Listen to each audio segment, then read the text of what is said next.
everybody? How's everybody doing? I didn't know you was gonna be on time. I thought you was gonna be late, little black boy. I thought you was gonna, but no, I'm glad you're here. I'm glad you're here. So y'all, what's up, everybody? We have an exciting show tonight. I haven't really had a guest on my show in a minute. I really haven't. I'm gonna sit on a pillow because y'all know I'm a little short. What's going on, everyone? So today we're having an interesting conversation. I'm gonna tell you where it came from before I introduce my guest. And this is where the conversation came from. So I was watching a show where basically Little Black Book has his channel, Little Black Book 91. And the reason why I know 91 is because that's my brother's year. That's when my little brother was born. Anyway, that's not the point. Whole point is this. I've been watching his breakdowns, and he's been talking specifically about attachment styles. All right. And a lot of you guys don't know attachment styles. Some of y'all be looking at zodiacs. Y'all need to be looking at somebody's attachment style. Okay. Everybody be asking me, oh, Sam, what are you? Are you a Scorpio? Are you this? Are you that? No, you need to be asking me what my attachment style is. Okay. And some of you guys don't know what attachment styles are. So today, me and my guest, we're going to have a conversation. I first want to talk about attachment styles because y'all may never have heard of what attachment styles are. Y'all may never, this concept may be completely new. I also want to welcome his fan base to the chat because he has his own channel that is successful. He comes all the way from the UK. I love his accent. I would say something in the accent, but I've been told I have a terrible English accent. Somebody said I think she's an American. Yes, I'm an American. I am an American. Absolutely. Anyway, so without further ado, I'm going to welcome my guest in. And Little Black Book, I don't want to say your actual name wrong. So I want you to come on and tell me your actual name so that I don't mess this thing up. All right. So without further ado, let's go ahead. Let's welcome our guest. I'm going to clap. I don't have a clapping sound, but I'm going to go ahead. I'm new to this YouTube thing, kind of. So let's go. They say Kojo is an expert at this. I'm so excited for this conversation. I'm excited too. I'm actually sweating. I'm going to put some air on. Okay. Let's go ahead and have this conversation. Let's go, guys. Hello. How you doing? You all right? I am doing well. I'm going to put some air on in my house, but I am excited about this. Now, did I say Kojo? Is that correct? Yeah, you said it right. Okay. You're in good stead, so Coach is fine. You're good. How you doing, Samantha? You all right, though? I'm doing well. I'm excited about somebody said, if I believe you're sexy ensemble vivacious sex appeal, you get a kick out of making my internet crash. Damn, is that you, Samantha? What are you doing to these people out here? Oh, I'm like, well, they're gonna be in that Songs of Solomon before they finish. Call it a gift. Well, Kojo, I have to tell you, I love what you're doing on your stage. I've been watching low key from behind the scenes for a while, ever since I actually started my YouTube journey, because Laterra's put me on you like a while ago, yes, right? Last year. You would do the reviews, and you would do reviews of the shows that I love, right? Yes, by grace. All the love shows I love. Okay, come on now. And so when you're doing the Love and Marriage DC, when you're doing the Love is Blind, when you're doing the OWN network, different shows this goes on. I saw you do the Shan Bodie thing that was going on. I seen all of that. Look, listen, you talking to somebody that knows what's going on your channel, Little Black Book. Okay. So I'm very excited about this conversation. But before I get into it, go ahead and introduce people. You can let people know who you are, what you do, where you're from, everything on my side. No worries at all. First of all, thank you very much, Samantha. And it's a blessing to know that people obviously do watch your content. You don't even know who's watching. So we thank you for that. And I appreciate you spending time watching the content. So I go by the name of obviously Kojo Ampadu. I'm Ghanaian, but I'm born in UK. And I'm a content creator. So a lot of my work is around doing relationship topics, as you already mentioned before. I do a lot of reviews on shows like Own TV, Ready to Love, Love is Blind. I do for as well. I do stuff around Married at First Sight. I've been in the game for a few years, interviewed quite a few different reality stars on those TV shows as well. So if you go on my channel, you'll see that as well. And a lot of my work is around breaking down, people's reasoning for why they date who they date. And so we kind of go back into childhood and use that as a kind of synopsis to kind of get a better understanding of why people choose and decide what they do. I'm also now, this year, officially, I've gone into relationship coaching, which is solely really about, coaching individuals in terms of relationship with self.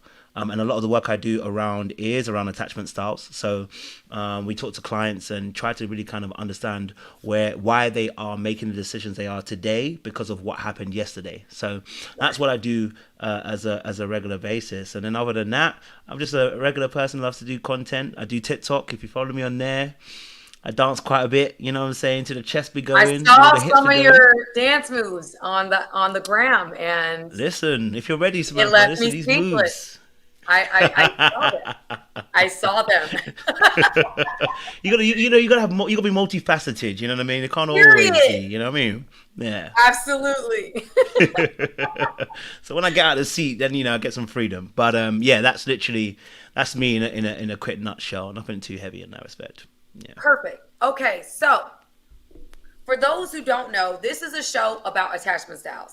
So I know, Coach, this has been something that you've actually been talking about, discussing pretty regularly on your channel, because I've been watching the different things. Is there a way that you break it down for your viewers that maybe my viewers can have an understanding? Just a brief overview, or do you only speak to like your specific, dismissive, avoidant perspective? Oh, I speak across the board. So obviously, for anybody who's obviously new to attachment styles is something that was kind of formulated by experiments by British psychologist John Bowlby, who did original work, and then Mary Ainsworth came on and added to it.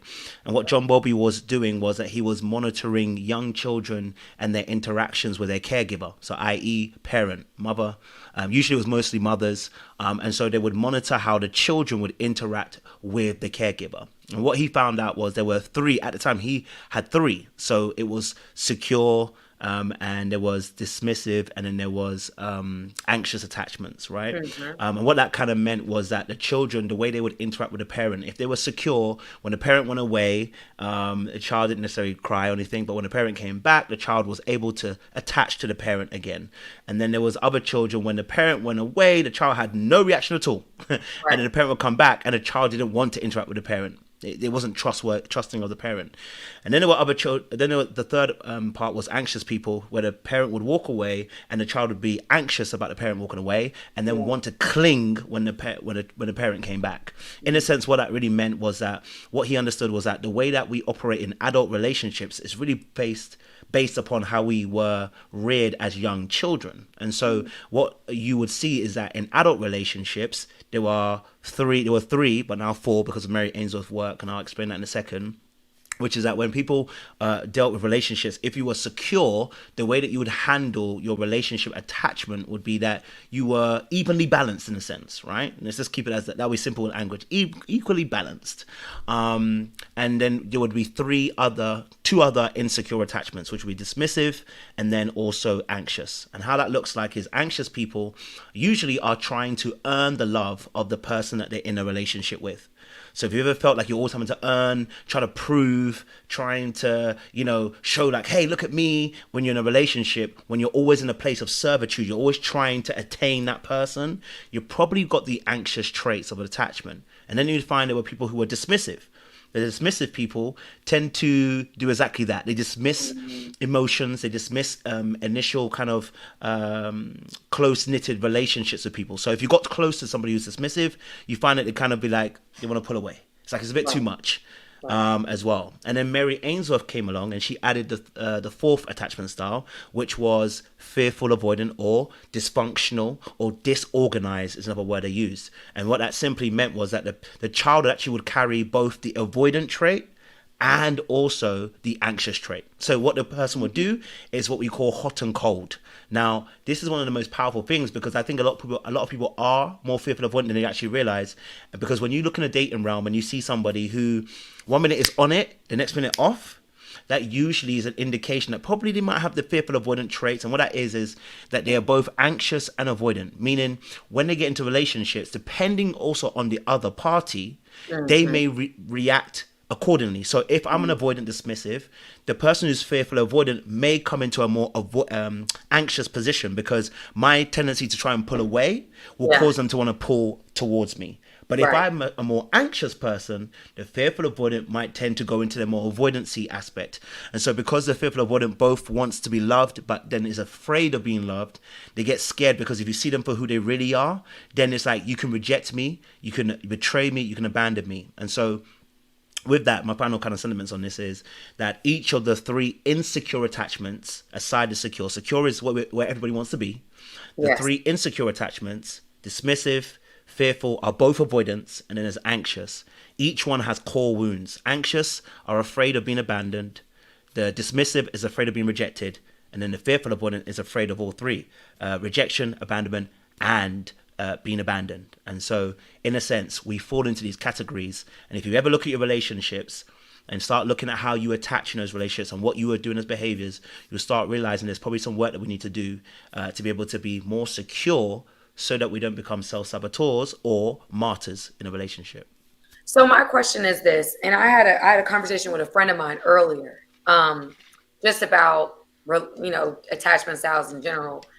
My thought process is, with the way that the world is today and just parenting in general, I don't think that I see, based on what you just said, I don't see a whole lot of securely attached people.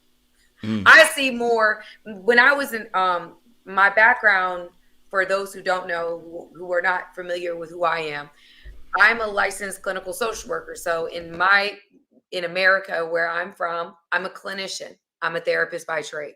So my background, when I went to school and we learned about attachment styles, we only learned about secure, anxious attachment. It was anxious avoidant, and then there was I can't even think of the third one. But I think there was a third one, but I can't think of the third name. But anyway, there was 3 of them. Okay. To your point. And at the time, or just anxious, it might have been anxious and then anxious avoidant. But they call that anxious preoccupied or whatever they used to call it. Anxious preoccupied. That's the one. Yes. Anxious preoccupied. And so with those 3, it's been, a lot of different things. We knew over time that nature versus nurture. We've always talked about how people pattern their relations off of their relationship with their caregivers, the security with that. But based upon what I've seen, I've noticed how most people do not show up as secure. I think for a number of reasons. Number one, I don't think, in my opinion, this is my opinion, Kojo, I don't think the world today, and this is a video I'm coming out with, I don't think the world today, I don't think our culture is pushing a single agenda. Okay. I think with the music that we listen to, I think that the propaganda that's being pushed, I think with everything that we're seeing that is more or less separating us and putting us together, the music that really they call it the machine is making popular, I think that there is a single agenda. And there's reasons for that, because I think that we are now spending money on things to put us or make us feel like we're in relationships. Whereas in the past, we could just have a relationship. Just like in the past, we could just have children. But now we have this hidden pandemic or epidemic of infertility, where more women are struggling with infertility than we have ever experienced. And that's because of, we can assume, hormones and different things that they're putting in the food. Well, okay, let's put this over here. I think that now, because we've created all these different ways to connect, but not really connect, it's made it so that people feel more lonely to buy things versus it's free to just connect with somebody like how I'm connecting with you right now. Yeah. So I think that there's a single agenda that's being pushed. I think, and I'm spiritual, so I definitely think the enemy's at work. I don't think the enemy wants covenant. So I think that this agenda is going, the music that we're making popular, which music is very a strong driving force. That being said, I think it makes people not trusting, which makes people more avoidant, and therefore moving in their relationships, protecting themselves. I always say playing more defense. Everybody's playing defense, not enough people are playing offense. And so I think in what I've learned about myself, and for those who, are watching me now and don't know what attachment style you are on or are, you could literally look up just attachment styles now. There's attachment style quizzes you can take online. You can literally Google it. There's a bunch of free resources. Me and Coach are going to be honest tonight. We just going to put ourselves out there. And I'm going to ask Kojo first because I really want to know, how did you find out you were a dismissive avoidant? And just explain to the people that, like, what that is and how you found out that that's who you were in your attachment. Well, for me, I think it was probably almost 2 years ago that I actually found out, when obviously I was doing just research around just different topics around psychology, when I was doing some videos for, I think, Ready to Love at the time.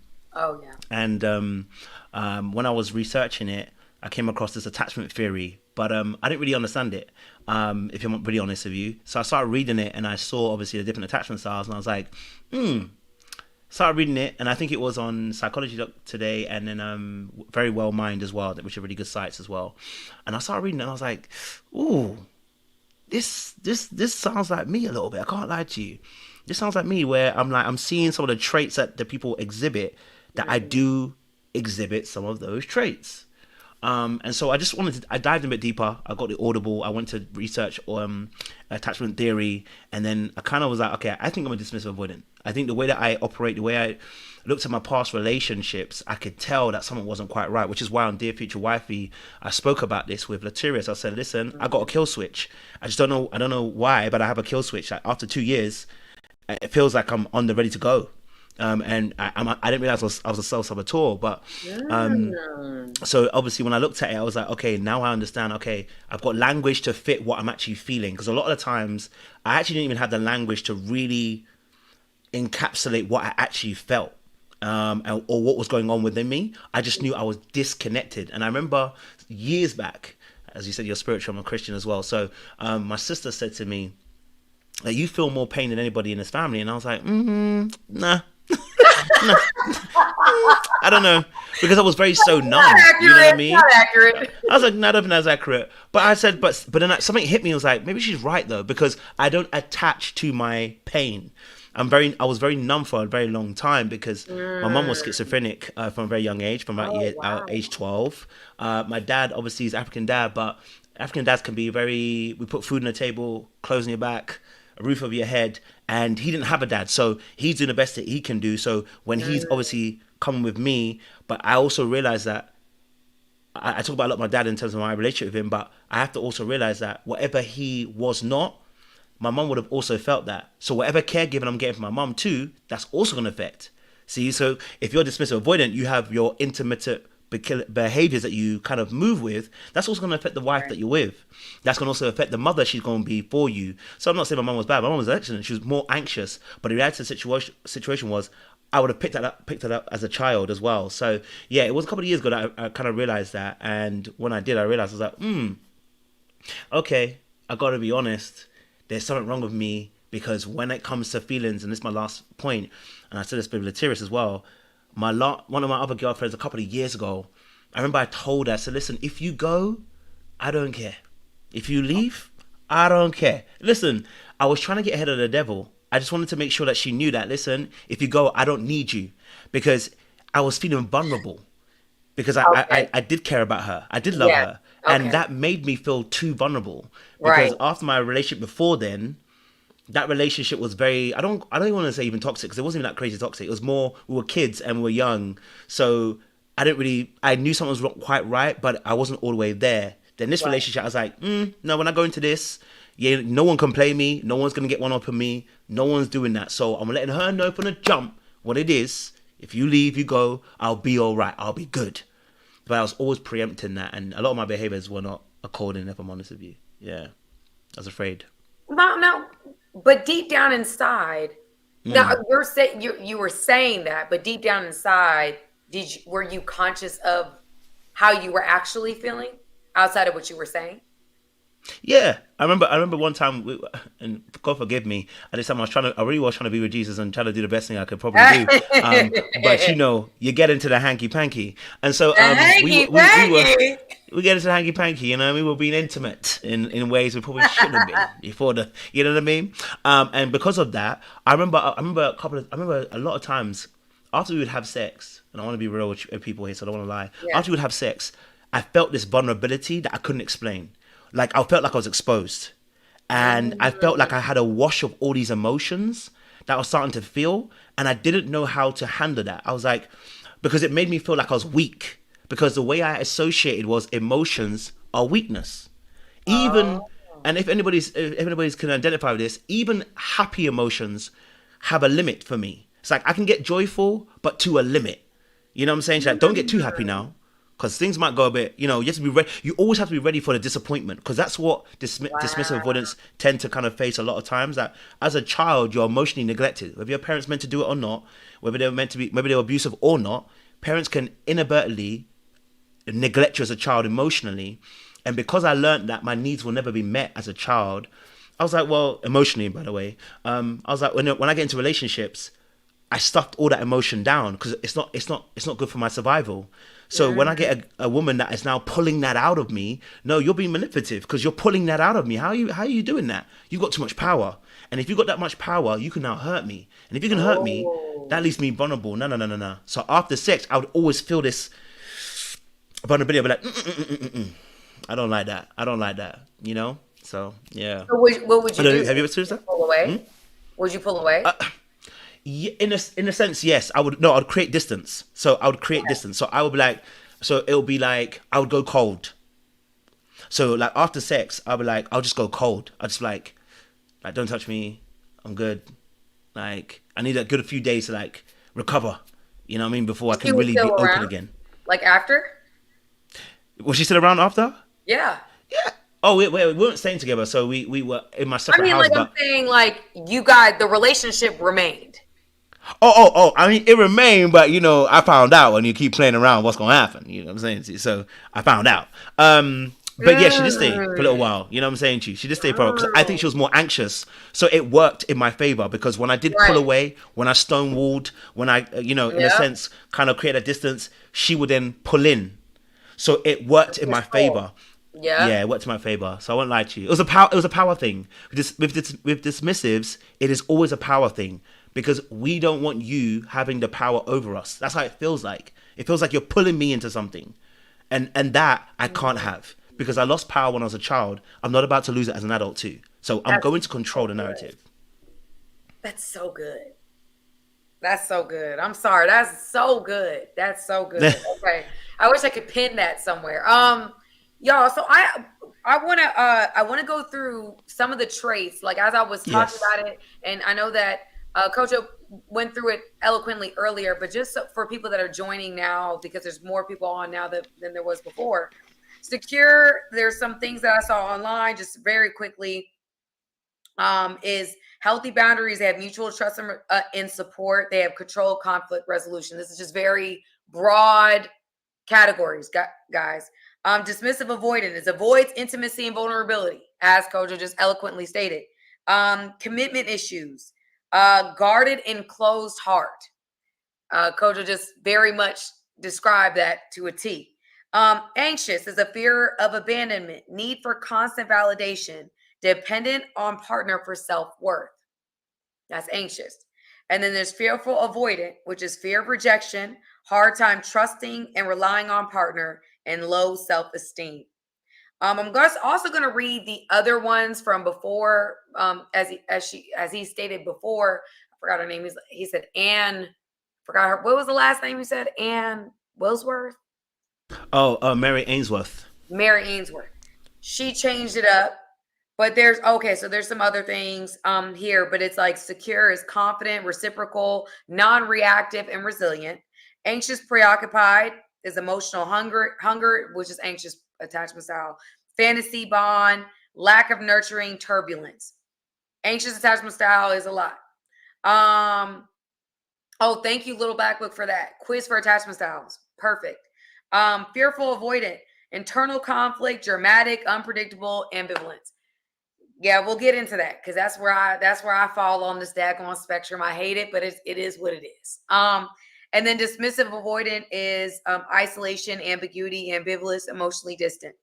So I thank you for that. And for those who are just joining, he's dismissive, and he talks about being dismissive on his channel a lot, which I really respect. But he be talking about the fearful, avoidant, and I felt like, crazy.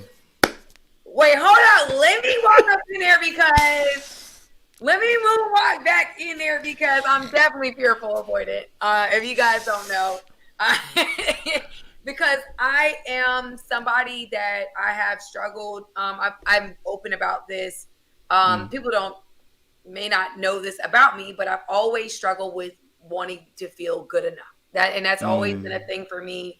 Am I good enough? Am I good enough? Am I good enough? And because you're kind of afraid of not being good enough, or, being rejected or hurt or any of those types, betrayed, just because of different traumas in your life or things that have occurred, you push away before somebody has the ability to harm you. And so you leave before you're ultimately really, really hurt. And people call it a runner. You might say, "Oh, I'm a runner." That's a fearful avoidant. Welcome to the club. It's just when I call it trigger happy. I know we're on the YouTube space, but it means when we feel a trigger, we ready to go. We lace the sneakers up and we ready to run up out of there, because we're not one of those people that when we're experiencing when we see any type of red flag or any type of threat, we're on guard. We're ready to move. We're ready to eliminate our presence from anything that seems like it's going to be a threat. And so I thought it was interesting when you were doing, especially the Shambodi thing with her spouse or whatever. I thought it was really interesting because I'm like, man, I want to talk about me as a fearful avoidant. Well, we should. So wait, for you then. Okay, just so maybe the audience can understand this, maybe, and you don't have to answer this, but what did you experience as a child that's making you a runner and a track star and a fearful avoidant? Because I know where mine's coming from, dismissive, but for you, how do we get to Samantha being a runner and a track star? What was going on for you as a child? So I would honestly say I think my mom is fearful avoidant. My mom is a runner track star. So my mom is one who she's a leaver. She's triggered, she's running. But in addition to me seeing her leave a lot of relationships, if there was any type of I don't know any type of real conflict or high conflict, she was very quick to run away from relationships. But in addition to me seeing that, I think for me, I just felt it, as I stated before, my upbringing. I come from my mom is Caribbean and Hispanic. My dad is white. And so it's a stricter household. And my mom was very much like, she wouldn't necessarily, she's not going to give you praises for doing the right thing, but she definitely going to pay attention to when you're doing the wrong thing. And that wasn't uncommon. That's what we do, in our culture. But she was very hard on me. And I'm thankful for that at this point in my life. But with that being said, it always made me feel like I was never good enough, because it was never good enough. There was always a new mark. There was always a new thing that I needed to accomplish. And I always was trying to please her. I was always trying to please my parents and wanting to make them happy. Now, when it comes to the avoidant behavior, was that whenever I felt rejected, or whenever I felt that, because there was some strong punishment, sometimes strong reactions, there's a lot going on in my childhood, I would have to run away from it because it was so painful. There was very tough moments for me to take on as a child. I can think of moments where I felt abandoned. And not because they abandoned me, but like emotionally I felt abandoned. Yes. Emotionally I didn't feel like what I was feeling in the moment was I don't know how to the safe a space was not created for me to share that. And so because of that, I felt like I couldn't share my emotions. I couldn't really tell you how I was really feeling. I couldn't really have that. So I really was more avoidant, and I would write.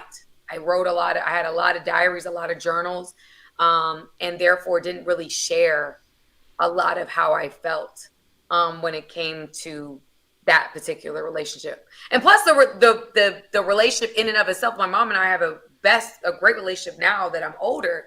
But when I was growing up, that was not the dynamic. You could not, I couldn't just tell her how I felt. That's not how I was raised. So a lot of the things I just had to keep to myself. And I was taught to keep it to myself and not go back and forth with her or do anything like that. I just took it to Jesus. And so it taught me to kind of like run away from that, from conflict, from tough moments, from hard things, just so that I can get out of the line of fire, so to speak. So obviously fearful avoidance and dismissive avoidance share that trait of avoidancy in that space. So for you, obviously then, obviously growing up and stuff, did you feel that you weren't accepted for who you actually were? Oh, no. I mean, I've talked about this growing on my channel, but I was bullied. So I blossomed. Well, I don't know what it looked like. Come on now. The Lord is Talk good. about the glow up. And His mercy endures His hand forever. was upon you. But the reason why your girl got a personality is she got some character to her. It's because I wasn't always Anointed, like hear it. You know what I'm saying? I had a rough patch where I was bullied. There was people that I remember going home on the bus like, oh my God, here we go. So there was times where I was like, not only was I not accepted, I was bullied for who I was. And then when I got to high school, I wore a lot of I was a tomboy type of girl. And I would wear a lot of my brother's clothes. I have two brothers. My mom would be like, no, you got to wear girls' clothes. You got to do this. You got to do that type of thing. And I was always kind of being told who to be versus being accepted for who I am. So your will was broken early because you were never being accepted for who you are. You're always being molded to be someone else, which is what tends to happen with FAs when they get into relationships, that they tend to be a chameleon. I don't want to say chameleon, that's even a bit more rough, but you tend to kind of mold. So when you first start, you lot are absolutely brilliant. And I think DAs are the same way, right? We're the same way. We are absolutely brilliant at the beginning. And it's funny because I think DAs and FAs are each other's kryptonite, right? So it's like when we meet when a DA meets an FA, you guys are on it. Like, you guys are amazing. You're there. You're present. Your energy is just vibrant. You're asking questions. You're getting deep. One thing about FAs that I love that are really unique to your attachment style is the ability to go deep. Your conversations tend to have very much a lot of vulnerability around it, which can really encourage somebody like myself who is not as vulnerable in that space to really open up. So we get all of that in the beginning. And then and I always say this, is that when things get comfortable, when people are now comfortable, something just snaps. And the FA is like, hold on a minute. If he or she sees me for who I really am, it is long. And suddenly the energy shifts. And then this dance between DAs and FAs starts to happen. But let me not go too far ahead of myself. I'll tell you what happened. No, don't say it's something chip and it's on me, because it's not on me. You need a DA. Because what happens is, this is why I tell y'all what happened with the DA. I'll tell y'all what happened.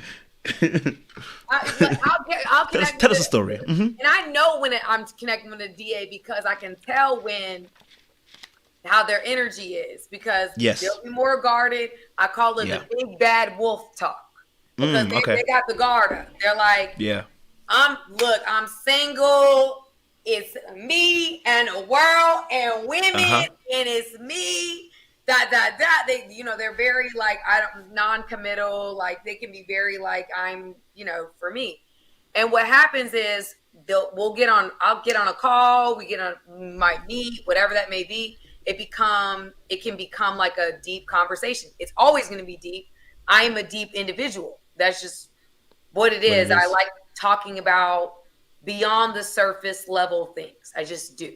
And so have a deep conversation. What a DA will do, because they don't want to connect like that. That's not what they wanted. But because they were in the environment, they might have been attracted to me. They were like, oh, you know what? I actually like this person. Uh-oh. This is true. This is I feel, and if this person has been a DA or dismissive avoidant for a period of time, or if there's somebody that has been avoidant of relationships, they can tell off rip who is going to be their kryptonite. So what they do is they push you away. They go cold. Depending on who it is, depending on how committed they are to being avoidant, they go cold. What an anxious person will do is that they'll chase. They now fill in the space, which allows the dismissive person to then have the power. Me, I'm not going to chase you. I play follow the leader, beloved. I'm not chasing you. So what will happen is you go cold, Sam goes colder. That's what happens next. And you go cold. Sam, you went to ice. I went to Antarctica. That's where I went. You went to Alaska. I went to the North Pole. That's what happened. And so when that happens, it literally ends up sabotaging itself at that point, because unless a dismissive avoidant, maybe that dismissive avoidant is somebody that wants a relationship at that time. Then they might be more open to vulnerability, and then they might connect, and then they kind of go cold.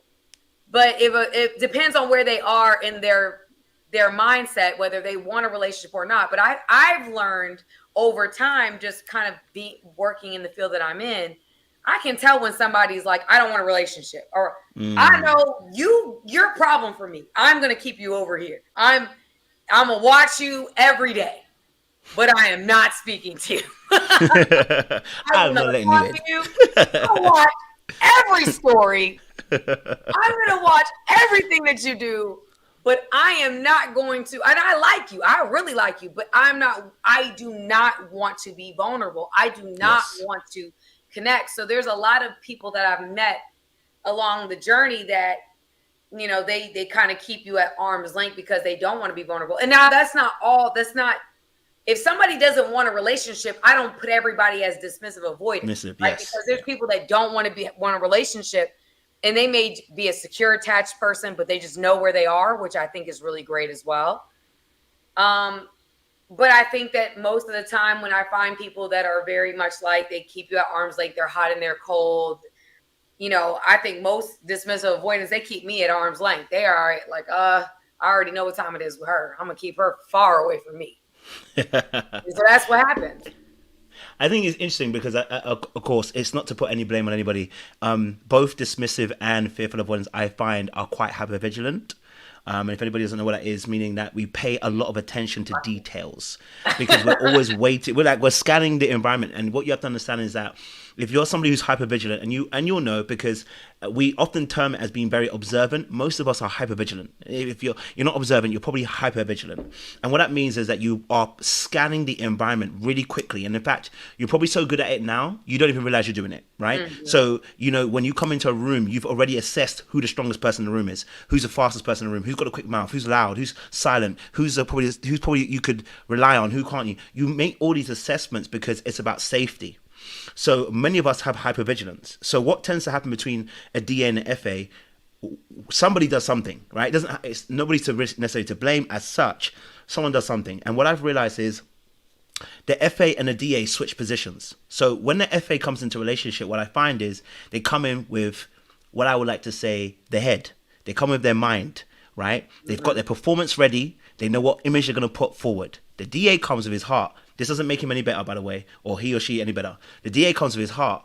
But the moment that we start thinking about commitment and seeing each other for who we really are, I switch and you switch. The FA now goes into the heart position. I go into the head position. So what ends up happening is the FA goes into the heart position and starts questioning all their emotions. Like, what am I feeling? What is this I'm feeling? Is this real? Can I commit? Am I allowed to commit? Okay, wait. Is he liking me? Do I like him? And it's a whole bunch of emotions that starts happening for the FA, and they're trying to unravel all the tangled wires in their mind, and it becomes a minefield. The DA goes into a particular position where he goes, I'm going to find flaws in you because there ain't no way that I'm going to allow you to get that close to me. Because if you're that close, you can hurt me. So they start poking holes in anything you do. Okay, she talks too much. Okay, no, I've seen her. She walks in a particular way I don't like. Okay, she does this, she does that. And then before you know it, they switch positions. So when I came in originally, the reason why you liked me is because I had a great heart.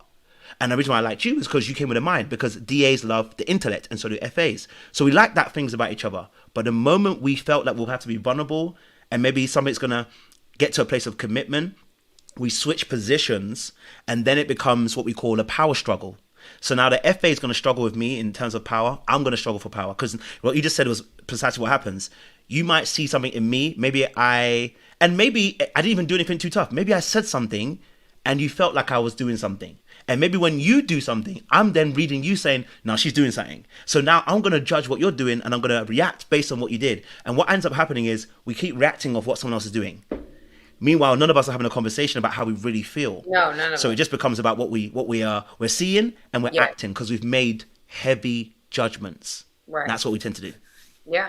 No, and that's the whole point, guys, is that when you're dealing with avoidance, we're kind of making judgments based upon what we see, what we feel, what we think, our perception of what we are experiencing.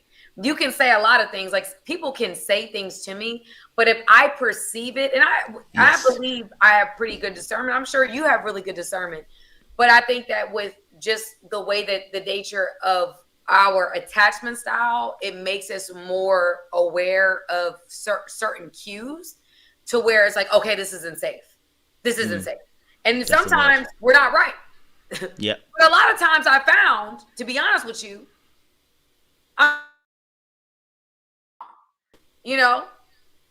there may be times, it just depends on, what the situation is. But anyway, I just think that a lot of times in our dynamic, unfortunately, especially because today I would say we have more dismissive and fearful avoidance just running amok, creating content and saying this is the way to be.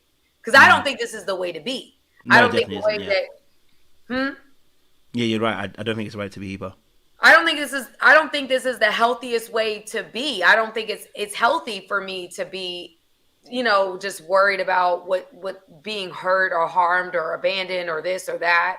And I've had a lot of therapy in this area because I wanted to learn how to just not be so afraid of being hurt or harmed or betrayed or abandoned that I just try to stay in relationships. Unfortunately, what ended up happening was I ended up being in a relationship where that ended up occurring to me. But I've learned over time that, okay, it's okay. I'll get better. I'm resilient. I can put my all into something and it's not going to be the end of the world. But I think that a lot of times with avoidance, we really do think the pain that comes from a relationship and a relationship not going the way that we desire for it to go, we treat it like it is the end of the world, which is why we are so afraid of putting ourselves in vulnerable positions. Yeah. I mean, and the reality of the situation is because one, we're trying to control the outcome. Coach,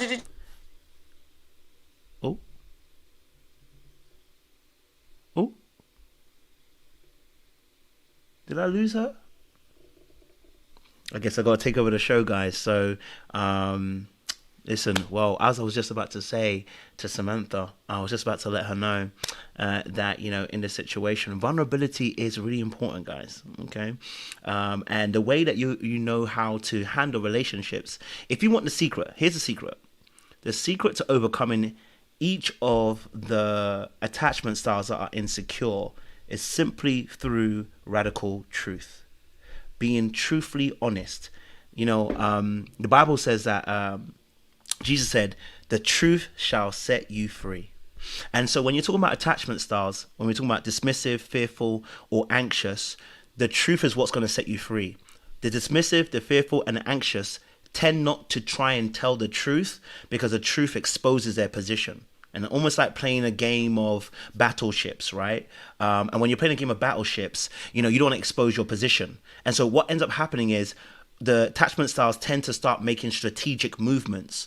And so it starts to get into a particular place where we start to try and guard our heart, and we do it in a way that we're very stringent with our boundaries. When you do boundaries, you don't want walls and you don't want little fences.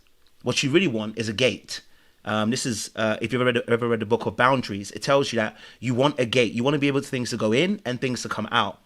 Oh, she's back. Fantastic. I was holding it down for you. You know what I'm saying? Thank you. I don't know what happened, but keep going. I'm sorry.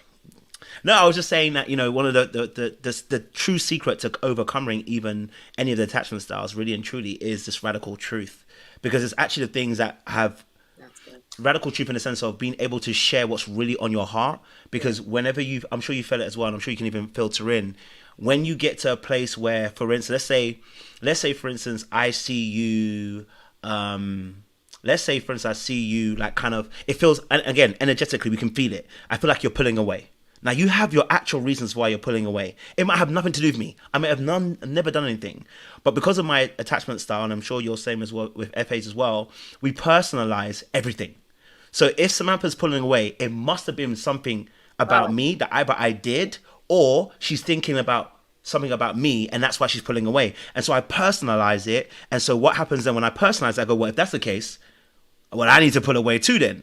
And rather than just saying, do you know what, Samantha, can I be honest with you? Like, can we have a conversation? I feel like you're pulling away a little bit. And when you're pulling away, it is making me feel a little bit scared and anxious, because I do feel like I feel a sense of rejection or abandonment in this moment. I know that's not necessarily what you're trying to do, but that's actually how I feel. Now, saying that is really honest and really exposing and really vulnerable. And a lot of times we don't have the language to be able to say that to somebody. And also when we picture it in our head, we're like, well, if I tell them that, they're going to treat me like a dickhead. Really sweet. You know what I mean? But actually what we don't realize is by doing that, that frees you. You know what I mean?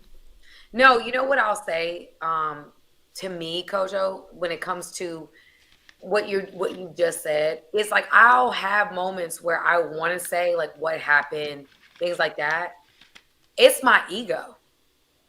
It's my ego that won't let me do it. My ego will be like, girl, no, you ain't going out like that. There's ego Sam, which I call the ego Giselle. Mm-hmm. Ego Sam be Giselle and Sam be having a conversation, and they'll be saying, girl, you can't go out like that. You can't say that. And I'll be like, you know what? You right, girl. We gonna let it ride. Yep. My husband wouldn't do me like that. Yeah, that's just how I go. And my husband would know how to speak to me. The Lord will tell him my spirit. Yeah. God would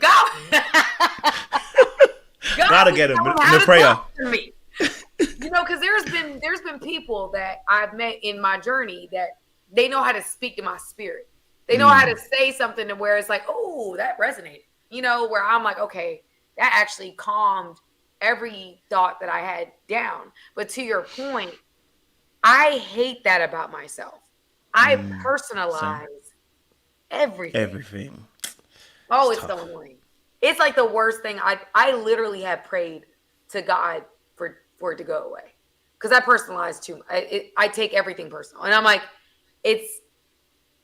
but anyway, that's what's happening. Well, the reality of the situation is that we had to do that as young children, because that's where it's coming from, right? As a young child, you had to personalize it because there is no other way to look at it. You're a kid, right? So if your needs are not being met and your parent is acting a particular way, as a young child, we're quite narcissistic, as they say, right? Almost in a sense, you make everything about you. So if your parents split up, it's because of you. If they don't treat you right, it's because of you. If they don't feed you, it's because of you.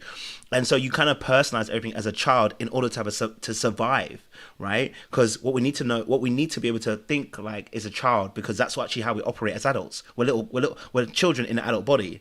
And so what ends up happening is that in that space, what you end up doing is that as a child, you can't look at your parents necessarily as the bad parent, because for survival, I need that parent to be good. I can't think of my parent as wicked and evil. Then that means I'm now left on my own for real. And as a human response, as a survival instinct, we're made to be in a collective, in a group. And the moment you're alienated from a group, then you're liable to die, right? That's the kind of thought process. That's the kind of animalistic aspect. So the child doesn't want to remove itself from a parent. This is why children can stay in abusive relationships with parents, because they've got nowhere else to go. They're dependent. And so a lot of us have dealt with parents who have not necessarily fed us the right way emotionally. And so we've internalized it as, well, it must be my fault. So what ends up happening is, in order to have control again in our adult relationships, what me and you are going to do, Samantha, is that if you pull away, I have to personalize it, because that gives me some control. That means I can change my present now. But if I can't change it, then that means now I no longer have control, which makes me feel anxious. No. I must find out the reason why Samantha pulled away. It must be because of this something. And if I did something, I can change it. Either I can do it and not do it, or whatever, either way, or it must be that Samantha's got someone else there. Has to be, right? Rather than going, actually, Samantha might just be in her feelings, and she might feel something that for her, she's thinking it through, and she doesn't know how to communicate that with me. But I don't think that way. I'm thinking to myself, no, if you really respect, and this is our big one, dismissives like this, if you respected me, this is not how you would treat me. Oh, wow. If you really respect me, this is not how you treat me. You know what I'm saying to you? Because what do you mean? Because our motto is this, for dismissive specifically, or let's say even avoidance. If you wanted to, you would. No, if you wanted to, you would. Yeah, it's a motto. Because how are you going to tell me you can't text me? How are you going to tell me that you took 4 hours to text me back? If you wanted to message me, you would have. But can I ask you a question though? Dismissive avoidance, a lot of times, they're the ones that pull away. So the reality of the situation is that they're the ones that are pulling away.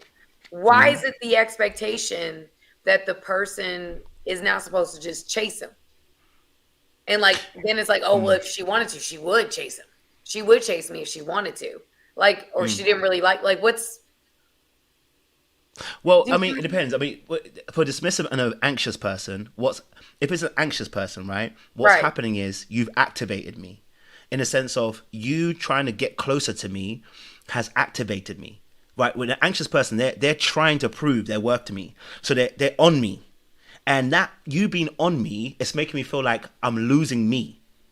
And I've grown up in an environment where I've had so much autonomy and independence that when an anxious person gets close to me, it almost feels like they're trying to rob me of that independence and autonomy. They're all over me. They want to do everything with me. They want to be in my space. They want to talk. You want to breathe my air, I want to breathe. And that makes me feel unsafe because, again, I need that time to be able to, first and foremost, keep myself, together. I need that time to also process my feelings alone. I don't process things together well with other people. I'm not a co-regulator. This is where secure people are really good. I am not a co-regulator. I've learned how to regulate alone. The truth of the matter is, dismissives never actually really regulate. That's the whole truth. The avoidance don't actually regulate. What they tend to do is go numb. So, for instance, let's say me and you get into an argument. I may need to pull out, go home, go to my little corner of my house or whatever, somewhere where I feel safe, and be like, okay, now let's process what happened. That feels safe for me. But the reality of the situation is, in most cases, people don't actually go and do the work. What I mean by that is that they don't actually process what's happening to them. Because remember, I'm not connected to my emotions. So I'm actually not processing it. I'm going to go numb, and I'm going to use something to distract me. So I'm going to watch TV, I'm going to play games, I'm going to call a friend, I'm going to play sports, I'm going to do something that will reduce the tension that I'm feeling in my body, okay? And it reduces it. And then it's like, oh, okay, I'm good now. So when I go back to you now, it seems like I've got over it. It seems like I can have a conversation with you, and seemingly we're getting somewhere, but we haven't actually done the work at the root of the issue. I haven't dealt with the emotional aspect that was with that argument. So what you'll see is the fourth or fifth argument, I'm going to go, you've cut me 5 times. I'm going to cut you now officially. And that's where you see the dismissive go completely cold. But it's because he or she has not actually done the work to say, actually, I need to come to you and go, hey, Samantha, can I be real with you? That last argument, how I really felt about the situation is that when we was talking, you said something and I was triggered and I felt like I wanted to run away. And I felt like, you know what, I didn't feel like I was comfortable in that space. I didn't feel like you really cared about me in that moment. And I won't say all those things to you. I'll just be like, say something like really, really generic. And men love this as well, specifically, is that you're not respectful, Samantha. Rather than really dealing with the actual emotions, right? So let's say an FA's, y'all know y'all got a little bit of a slick mouth when you get to it. You know, FA's got a real sharp, smart mouth. You know what I'm saying? It's not rude, necessarily rude per se, but it's sharp and it's smart. Okay, y'all know how to hit. And let's say you said something really smart and slick. I start feeling very pained because one of my inner wounds is I don't take criticism very well because your criticism is linked to actually you don't like me. So it bypasses the fact where I should go, oh no, it's just criticism. It's like, no. She didn't just criticize what I was doing. She criticized me as an individual person. So now if I don't process that, when I come back to you, I'm like, you're just disrespectful, man. You're just like, you run your mouth, you say things, whatever you want to say, you just do whatever you want to do. And actually, whilst I'm getting out some points, I still haven't dealt with it. Because what is it you mean you just disrespect you? What do you actually mean? What are you actually feeling? What did I feel in that moment? Here's what I felt. When Samantha, you said what you said last week, I actually felt hurt by what you said. And when I feel hurt, I want to pull away. This is what I have to explain, you know? But we won't explain that aspect, so you won't know that. So the situation never actually fully gets resolved. Never gets just push resolved. it aside, and then it's a fifth, sixth argument, and suddenly you find that that person has become a new person. You're like, where did they go? And it's because of that, you know? Yeah, because we're not really actually talking about what we need to be talking about. We're like talking around it and not talking about it. That's good. Now, I know we said we're going to talk about some clips, and I know we've been on for an hour, and I want to make sure that we Take your time. No, listen. I don't want to do this to y'all. I don't want to do this to y'all. So, what clip did you want to? Because I done seen you talk about us fearful avoidance, and I would love to speak for us in the fearful avoidant community. But we're covering. I would like to speak for us. Because sometimes you be saying some stuff about us that we need to address. I don't know if you have the capacity to share and everything on here. Can you? I think I do. Yeah. Yeah. I think it's I have a share screen, but I don't know if I have any clips that will actually show you guys for what it actually is. It's a bit like the Shambudi situation, right? It's like it's not necessarily a clip. It's necessarily what they kind of say. Do you know what I'm saying to you? Well, processing it, like I guess, or just processing it from what I've seen in the clips, from what I've seen you do, is that you'll basically watch it and be like, okay, he's probably dismissive. She's probably fearful avoidant. This is why she's doing what she's doing. Based on what they say. Yeah. Based on what they're saying. Yeah, based on what they're saying. So that's what I normally kind of do. Let me see what Tribal's saying. He says, so I got a question. And I want to say what's up, Mercy. So Adjua is on here. Adjua Kojo she says she's a fellow Gahani. Yeah, she is. I can see. Yeah, my sister's name is Adjua as well. So shout out to her. She's from my Power Up crew. So what's going on? They said, let's hear it. Filing divorce for having a sound mind might be an example. So are these people from your area? I think so. Yeah, if they got a blue, I can see blue green. So I don't know if you see it. So I see blue and green. Yeah, I see a little green thing. Okay, yeah, I think that's my side. Okay. Do you know Practitioner her? Yeah, I've seen her on my channel. Oh, okay. So these are your channel. Okay, I'm just making sure. Yeah, I see a few of them still. Yeah. Okay, wait. Okay, because I don't necessarily have a clip because I would have to go through a whole bunch of things. Sure. But okay, so let's just use ourselves as an example because I think it's the easiest way. Good. I'm good with that. So first and foremost, what would make you feel unsafe that you're considering to put on your sneakers and run? What would make you start feeling unsafe? I would say that makes me feel unsafe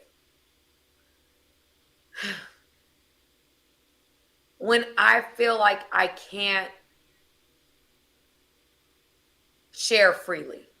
So like if I'm in a situation where I'm with somebody and I feel like what I'm going to say, let's say I've had a conversation with this person before and I've shared freely, that caused the situation. I've been in situations, in relationships where they've been physically abusive or things of that nature to where it's kind of erupted. So when I feel like I'm in a situation where I have something inside me saying it's not safe for me to say what I feel without it becoming like a repercussion or somebody having negative energy the whole night, or we're just gonna, this person's gonna be like, I've been in a relationship before where we got into an argument and they just didn't speak to me the whole rest of the day. Like, and they were, we weren't in a situation where we were living together. This was somebody that I was dating, and it was like they were there for the day. So to be there for one day and you spent that whole day not talking about the situation, not anything, you're just ignoring me, and so that we couldn't have like a real dialogue. It made me feel trapped. It made me feel like I wanted to run and get as far away from the situation as possible, because I just felt like I'm with this person. We're not having this conversation. You can feel the tension is thick, but now I don't even feel safe communicating, because whatever I said prior to this that caused this type of reaction, I can't even get out of this. And I felt it made me want to run away. And so yeah, go ahead. You got no. I was gonna say no. I get that. So, okay. So what would then running look like for you then in that moment? If that person, let's say you felt trapped, you felt like this, what does running look like? How does it play out in terms of an action for you? Well, if I felt like running, you said what triggers me to want to run. Now, in that situation, I didn't actually run. I stayed in the situation. I tried to work it out. We try to resolve it. The relationship in and of itself ended. But that was just because we were just completely, we were missing each other. And I really do feel like having the ability to communicate freely with somebody and having that safety and having somebody who has the tools to be able to communicate with you in hard moments. Like, of course, we don't always have to speak when we're angry. People may need space, things of that nature. But when it comes to a place where it's ruining days that we have and it's turning into like, you're not talking to me, I'm not talking. I don't want to live in a place where I don't have no peace. I don't want to live in a marriage where, because if you're doing this while we're dating, I can only imagine what it would be like if I was married to you and I lived with you. Oh, I can only imagine what that's like. So for me, it's like, okay, no, I'm not dealing with that. Or if somebody I know, they just have an erratic personality. If they're up and down, I don't know if they're going to be in a good mood or a bad mood every day. I don't know if they're up and down, up and down, up and down. That to me doesn't feel safe, because now I feel like emotionally, I'm not sure. And I've been in relationships with people that struggle with some mental health issues where they're up, and you shared a little bit about with your mom, but you don't know what day that person is on. So you're waking up on eggshells like, is it safe today? Like, is it okay? That to me makes me feel like I got to run away from it, because I have to be able to feel like there's some type of stability and some type of peace. I don't want to feel like every day I don't know what side of the bed you on. I'm like, they good mood today? Oh, okay, it's good. Oh. Like, I don't want to feel that way, because I know what that's like, and that's not a life I want to live. So that's another thing. I think it's just more or less when I feel like I can't. I'm trying to think of like a moment. It's been so long, honestly. I've been single for a minute, but I've been single for a while. So you're good. But it's been more like when I feel like where I'm not feeling understood, where I don't feel like I'm feeling like I can't. Somebody's not making the attempt to understand me. I feel like maybe somebody's putting words in my mouth. Maybe somebody's not. I'm not feeling accepted. I'm not feeling understood. I'm not feeling those things. It makes me feel like I've got to run, because I never want to be in a situation where someone doesn't accept me or accept my truth. So you'll notice a lot of those things come down to where I'm at in my life now. I never want to be in a situation where someone doesn't love me for who I am. and for exactly who I present myself to be. I spent a lot of my life being who people wanted me to be. Now I have the opportunity, and I've taken that opportunity with the platforms that I've been able to create because of God. Thank you, Jesus, for these opportunities. But with that, I never want to be in a relationship that steals that from me. Like, and I'm emotional about it. I never want to be in that place again. So I never want to be in a situation where someone takes that from me, because it's like, I feel like in the past, people will say, I like what this looks like, and I like what this, like, on paper, this makes sense for me. But like who you are, I don't know about all that. Let's change it up a little bit. Let me make you more like this, more of who I want you to be versus who you actually are. Because I'm a complex individual. I'm somebody that I do think deeper. I have deeper thoughts. I'm not somebody that is, I'm not one of them like little trophy wives that just sit on the side of your arm and just don't got nothing to say and whatever. I'm somebody that I have an opinion. I'm an educated woman. I have meaning. I have purpose. I have something that I want to contribute to this planet. I believe God put me here for a reason. So when Amen. I feel like somebody doesn't accept me for who I am, or another way is feeling used, feeling like I'm being manipulated in some way, those are things that absolutely make me feel like I need to run. I need to get up out of there.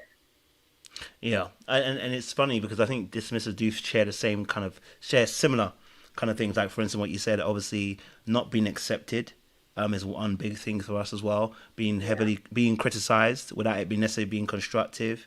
Another one for us as dismissives is being losing autonomy. Another aspect for us is in a space of I guess obviously being triggered in a moment is, I guess another aspect will be kind of obviously when people, inconsistency of emotions is another one. So this is where me too. We can't do it. We don't like that. You know what I mean? Do that. Yup. I'm right there with you. Don't do that. And then obviously, again, we spoke about this earlier on, but also as well, it's perceived rejection. So any perceived rejection. So any kind of like behavior where it looks like you're angry at me, or maybe you're even hurt by, and sounds so mad, especially I think this also affects men a lot as well, is that, let's say like, Samantha, you are angry about something, right? Let's say, and you have just right to be angry, right? Let's say I did something and I said something. Okay. And I was rude about it. And then you're going to come to me and you're angry in that moment. You're like, Coach, you said this about me, blah, blah, blah, blah, blah. That is a trigger. Because in the heat of that anger, what we're actually internalizing in that moment is, well, she doesn't like me. Because a lot of times what we experience also is from an angry parent. So the angry, and when a parent was angry, what came after was not compassion. When they were angry, there was either a beating or punishment. Right. And so actually you associate anger with the person doesn't necessarily like you, because your needs weren't met after that. So when the person comes angry, and this is why you sometimes hear men say like, why is she getting so angry? It's because actually what they're associating is your anger now is that you don't like them. So then that causes me to get triggered and withdraw from you, rather than actually going, do you know what? Let me not personalize that. I was wrong. She has every right to feel the way she feels. But what we're really looking for in that moment is reconnection. And it's like, we don't know how, and this is the struggle also for the avoidant, where we get triggered again, is I don't know how to reconnect with you, because that will require some more vulnerability. Because how do I, after you've been angry, say to you, hey Samantha, do you know what? Let me come into you and just be like, you know what, babe, listen, can I just be honest with you? I just want to reconnect with you. I just want to be able to spend some time with you. I know you might be a little bit angry, but I'm feeling a little bit scared at this moment. Brother, you can't even tell brothers that they feel scared. In fact, brothers don't even tell you that they're emotional. So it's hard enough to even get them to that place. But what they really need to do is actually come out their shell and be honest about it and say, look, I want to reconnect with you. I actually want to spend some time with you. Or, you know what I mean? Like, I feel like I'm disconnected from you. And it's because I know you was angry, but I know you probably wasn't being angry necessarily that you didn't like me, but that's how I'm feeling. And then we're supposed to have a conversation. But we don't often do that because, again, it requires that level of vulnerability. And all the things that we're talking about here is emotional safety. And the reality of the situation is, we're not actually emotionally safe with ourselves. That is why I can't be emotionally safe with you. See, whatever you're most confident in, and I say this to my clients all the time, a fish is going to swim in a pond, the fish is going to swim in a sea, the swimmer is going to swim in the ocean, it's going to swim in your fish tank, and if you put some water in your sink, it's going to swim. Because a fish is always going to be a fish, and it's confident about being a fish. When you are confident about being emotionally safe, you don't mind being vulnerable with other people because you're vulnerable with yourself. And the reality of the situation is that most of us who are of the insecure attachment aren't emotionally safe with ourselves. We don't know how to not be so harsh of ourselves when we make a mistake. Like FAs, you know, I know FAs, we're different from FAs in the sense of we make a mistake, we might gaslight you a little bit. I'm just gonna be honest with you, DAs, we might gaslight y'all. But FAs might make a mistake and be overly apologetic. And then what happens after that is now they start serving you even more than you actually need to be served, because they're trying to reconnect with you rather than saying, I just want to reconnect with you. And actually in that space, when they start doing the most, the DA is like, well, it's even doing too much.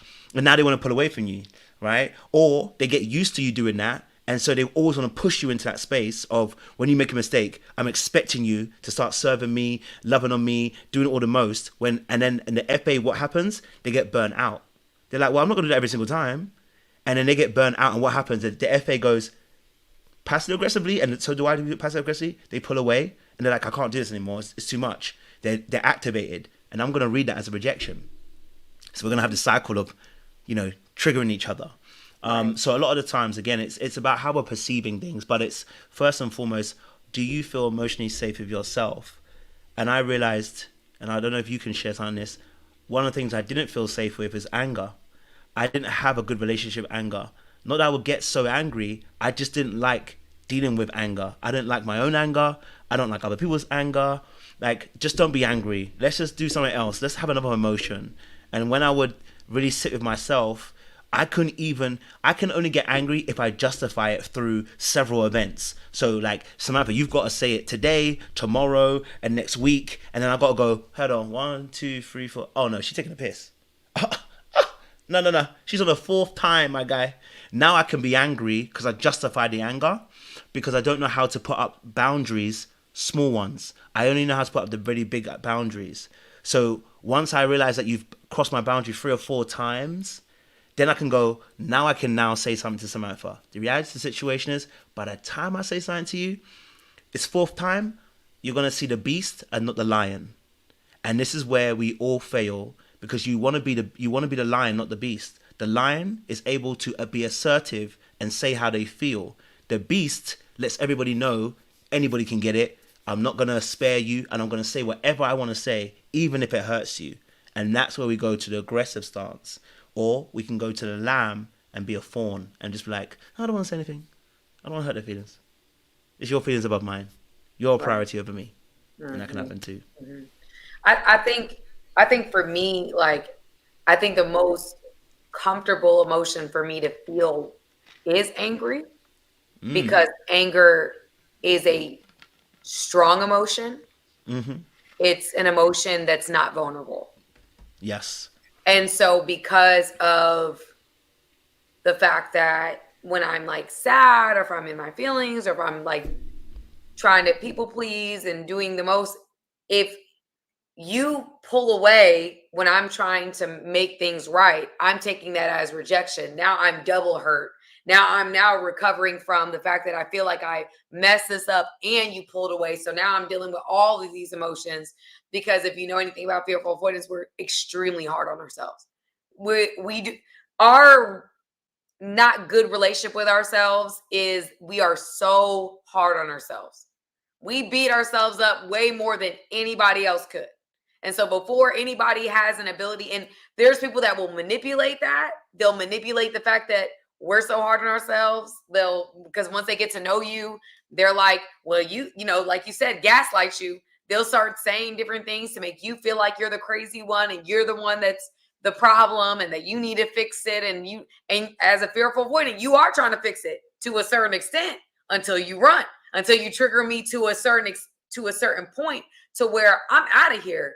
You done triggered me at, like, as you know, from what your work is, fearful avoidance we don't just run. There's going to be a dance for a while until at some point when I feel like you're truly unsafe, when I feel like, okay, now this is okay, now I gotta go. Now I gotta lace up my sneakers and get up out of here. And it's just it is an emotional reaction to a real trigger, to a real threat to my safety emotionally. And so I think a lot of times when we're talking about, when you said the emotional safety with self, that really hit me very deeply because um you know for a long time, especially before my relationship with God, like I didn't have a healthy relationship with self. I was very Mm. hard on myself, and I thank God for therapy. I thank God for my spirit, my relationship with my creator. Because I think it's over years of time and work, it's developed into a more of a secure relationship. But I think now it's like, now I'm at a stronger place, so it's harder to let people in because I'm like, okay, I'm at a good place, so I don't even want to mess up what I got going on with me. In the past, it used to be like I like to have people around and relationships. Now it's like I kind of don't want to rock this boat I got going on, because I got now some I got to peace. think about somebody else's needs. I got to think about, because as a person, the way that I am and the way that I attach, I consider somebody else's needs. I'm thinking about, how can I serve you? I'm thinking about, how do I show up in the relationship? I'm thinking about, what kind of person do you desire? And yeah, to get in that headspace is different now, you know.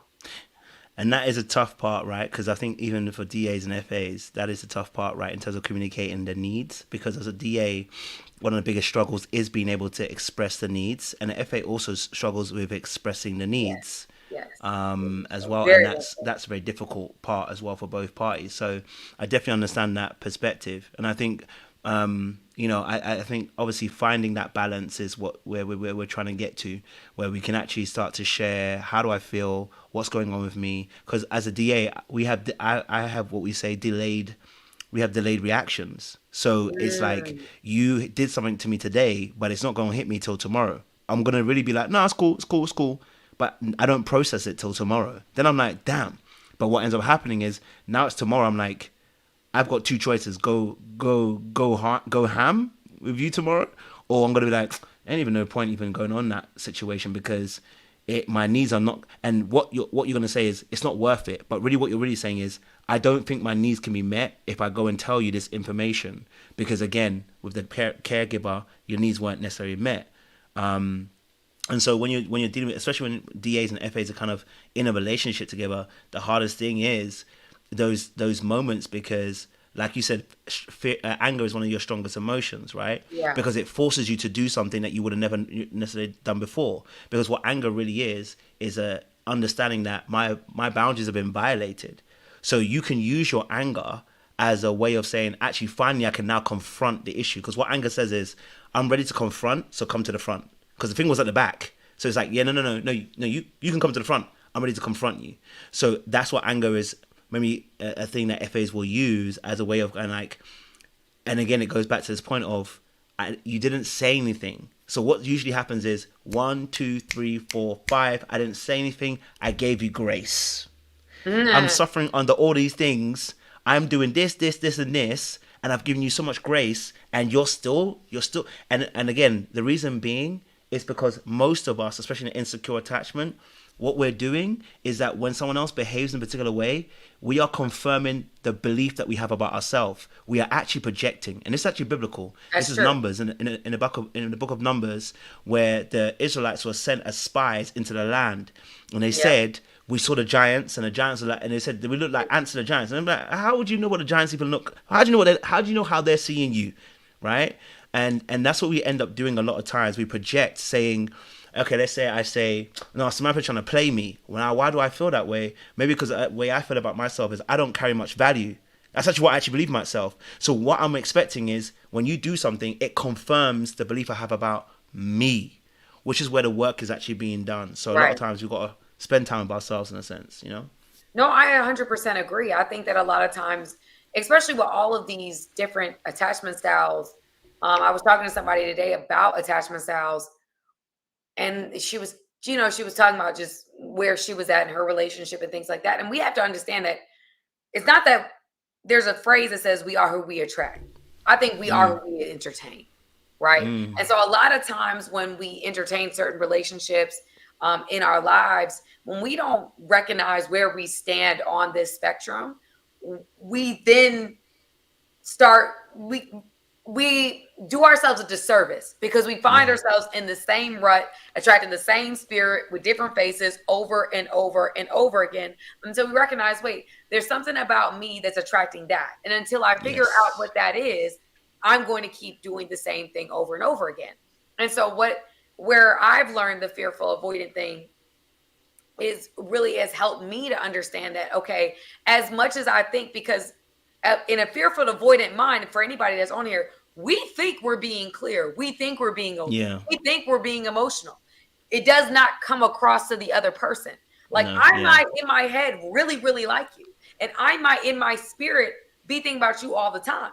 But nothing about what I'm showing you, if I don't feel the security in that situation, nothing about what I'm showing you is going to communicate that.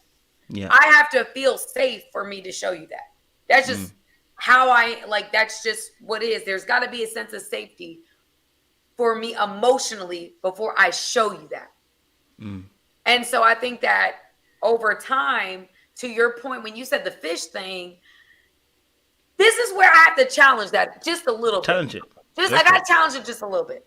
The Bible says, above all things, guard your heart, for out of it flows the rivers of life. So for me, I don't think that everybody is deserving of all aspects of your vulnerability in yourself. Do I think everybody is deserving of the truth? Yes.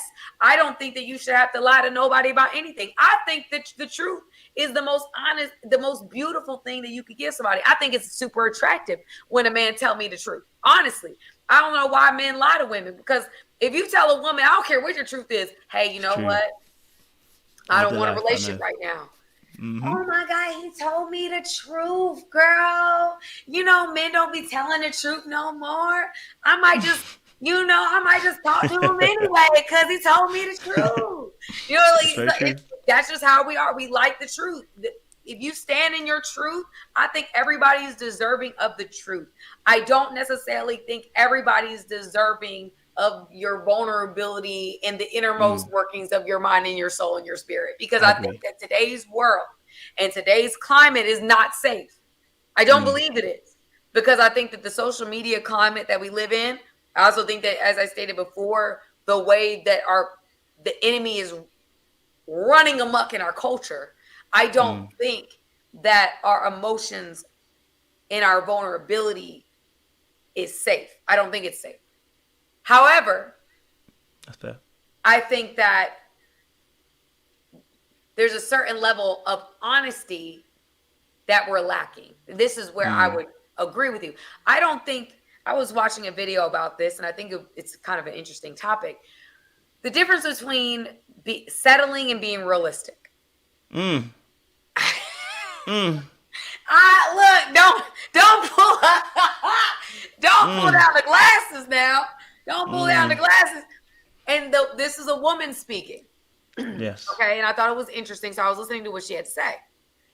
And she said the difference between being settling and being realistic is, she was talking about honesty, and that people lack being honest with themselves. And if we were really being honest with ourselves and being honest about who we are, what we come with, all encompassing, that if we really took a full assessment of that and what we can realistically attract,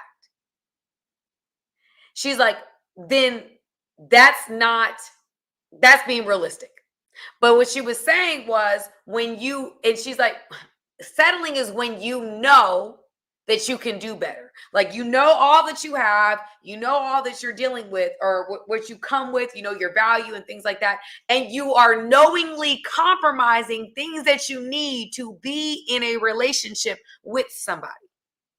But when you are not being realistic is when you're not being honest with yourself. And so what I would say is that what I'm seeing a lot more in society, outside, not vulnerability, is a lack of honesty, not just with everybody else, because we got this big bad wolf persona that we put on the social media waves and make it seem like we just got it all together, and we just the baddest things moving, we just smart, we just spiritual, we just rich, we just this, we just that, we just got it all together.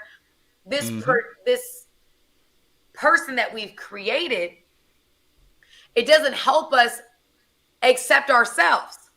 Yep. Right?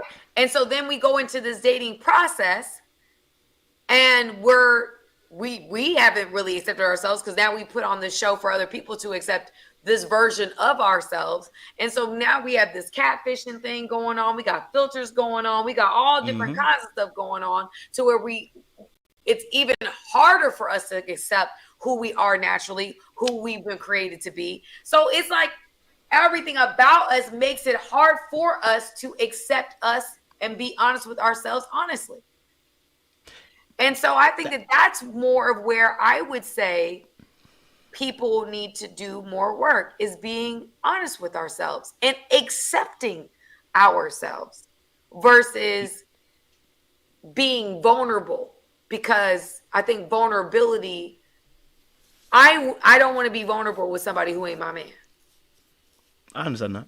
You know, there's levels to vulnerability. So I understand what you're saying. Yeah, no, but true. I get that, and that's fair, because I've been I've been a level of vulnerable here on this live with you. So I can't, and I'm vulnerable on my social medias. So I can't say I can't say that I'm not vulnerable, but there's certain levels of vulnerability should be reserved for certain things. But like what you just described, right? When you said about honesty, that's emotional safety. It comes all underneath the bracket of emotional safety. So we've got, talking to yourself about very difficult emotions. You've got risks. How do you deal with mistakes? How do you talk to yourself? We've got honesty with oneself. We've got how do you deal with when you don't belong in a crowd? How do you talk to yourself? We've got, how do you connect with little details, etc. Right? There's a whole bunch of things that come underneath emotional safety. So yes, being honest is one of those big things in terms of being able to be free. And I think adding on to what you're saying is, the reason why I mentioned the fish is because when we're not confident in being vulnerable with ourselves, honest with ourselves, being able to have compassion yet also have accountability, when we're not doing that with our actual self, you are going to struggle doing that with other people. Because what you practice at home is what you do outside. What you practice in a training ground is what you do on the actual field. And so a lot of times, if you look at what you can't do amongst people, what you can't do in a relationship, it's because you can't do it alone. So if you realize you can't open up to somebody, it's the reality of the situation is you're not comfortable doing that with yourself. Whatever you accept in yourself becomes beautiful, but whatever you reject becomes ugly. And so a lot of times when we accept who we actually are, and there are parts of us that we still haven't accepted. Like when I talk to clients a lot of times, I talk about having a room inside of your mind when it comes to certain things, when it comes to your emotions, right? And we have a room at the back of the house where all our emotions are stored. And we go in there and there's a mess in the back. And we're like, I don't even know where to start. In fact, close the door. It's even messy in there. Close the door. We'll do that another time. And so what you realize is that's actually how you show up in a relationship. You show up compartmentalizing. And so it's what you do with self and how you treat yourself. How do you deal with you? Are you honest about how you feel? For instance, we talked about anger. Fine. Okay, let's say we're really good at anger. But how do we deal with sadness? How do we deal with fear? Because a lot of times our anger is actually masking the fear. We actually feel fearful, but anger is a more safer emotion, as you said, that masks things. And so I can show up angry, but really and truly, I'm afraid. So if you can't then be honest with yourself that you actually feel afraid, but it's like, no, I'm just angry. But are you really angry? Or is that that's the primary emotion, but what's really underneath that? Right? What's on the layers of that? Have you been able to be vulnerable with yourself to be able to say, you know what, I actually do feel a little bit afraid. Like this year especially, I've had that, right? I've had a conversation with a few friends, and one of the biggest things that I've dealt with is being vulnerable and being honest about how I feel, right? I don't like talking about, how I feel when I'm not really sure where I go on, like you said, when it's not necessarily 100% safe. Here's what I learned. The environment's never been safe. Really and truly, the environment's never been safe. First and foremost, my environment's not safe. My own environment's not safe. You see, that's what I said about the fish. Whatever your listen, Samantha, if I put you in Ghana right now, you could do the show in Ghana. If I put Samantha in Argentina, Samantha going to do what Samantha do. If I put Samantha in UK, Samantha's going to do what she's going to do because she's confident about what she's able to do. What you're not able to do and you're not confident doing, you won't do. But what you're confident in doing, you will always do. So I know there's a base level for Samantha. So if Samantha is confident in emotional safety with herself, it don't matter where you are. You can be on this big boy internet. There's a level of safety that you have of yourself. This is why you can come on the internet and tell people some level of vulnerability. Yeah. There's a level that you will deal with a therapist. There's a level that you deal with friends. Jesus had the 12, the 3, and then the 1. Right? So there are levels to vulnerability of what I'm going to share with you. But what Jesus was secure. So it didn't matter if there was the tax collector or the harlot. He can have the conversation. You know what I'm saying to you? He can stand by the well with the Samaritan woman and have a real deep conversation and not feel no way about it. But a lot of us won't be able to do that because we'll start feeling like, I'm showing a bit too much of myself here. And it's like, well, okay, of course, there are certain levels, but what is someone going to do with that information? Oh, they might. What you're really saying is, I don't want to be judged. I'm afraid that your judgment will match what I believe about myself. That's what we're afraid of. We're afraid of that somebody's judgment, someone's behavior will match what you actually believe about yourself. Because whatever you have faith in, not what you believe, whatever you have faith in, you will do. Whatever you believe is only what you accept to be true. That's fine, but it doesn't actually translate to actual behaviors. What you have faith in will what you dictate a behavior. That's what the Bible says. Even the demons believe that God is one. They don't have faith in him. Faith is what pleases God. Faith is what produces the work. So whatever you have faith in, it will naturally produce work. So when you look at your behaviors and you see it does not match what you actually want to do, then you'll realize I may believe this to be true, but I actually don't have faith in it. So my behavior is showing me I don't have faith in that. I can believe it to be true. I believe I'm lovable. Yet your behaviors are showing us you don't have faith in that. That's good. You are teaching good, sir. By the grace. By the grace. You are teaching good, sir. Somebody give this man a pass offering. He's teaching good right now. Because I'm like, wow, you just hit me like 3 different times. He's saying that I can say I believe in God. I can say what he's essentially saying is I can believe in God. I can say I'm a Christian. I can say I believe in Jesus. But if my life in the fruit of my behavior does not align with what I say I believe in, I can say I believe in God, but I don't actually have faith in him because my faith will produce a work. And if my faith is not producing a work, that means I may believe him, but I don't have faith in him. Because if I did, my life would pattern that belief or pattern that faith, should I say. So the reality is some of the things that we say that we have faith about ourselves, where we say we're lovable or we say that we're worthy of this and we can have this type of man and we can, I need me this type of man and this type of woman and this, that, and the third. It's like, no, you're actually settling with this guy. So you really don't believe or you really don't have faith in what you're saying you believe about yourself. Mm-hmm. Because if you did, you wouldn't be with the man you with right now, or you wouldn't be in the relationship you've been in for 10 years, or you wouldn't be dealing with the woman that you've been dealing with for so long on and off, and you know she's toxic. You wouldn't be doing some of the things that you've been doing if you really had faith in the things that you say that you have faith in. So that is pure facts. Because I think that a lot of things, for me, when you said spending time alone, I really, really want to hone in on that because I know I'm not the only one in this particular environment that's struggling with this. I lack compassion for myself.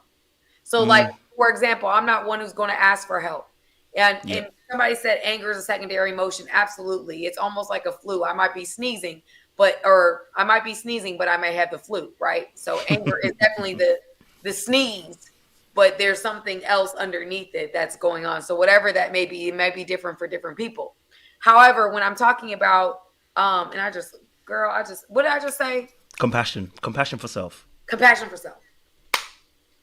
So when I lack compassion for self. So there's a certain level of compassion that I have to find for I have too much compassion for other people, not Yes. enough compassion for myself. For self. That's where it really comes into.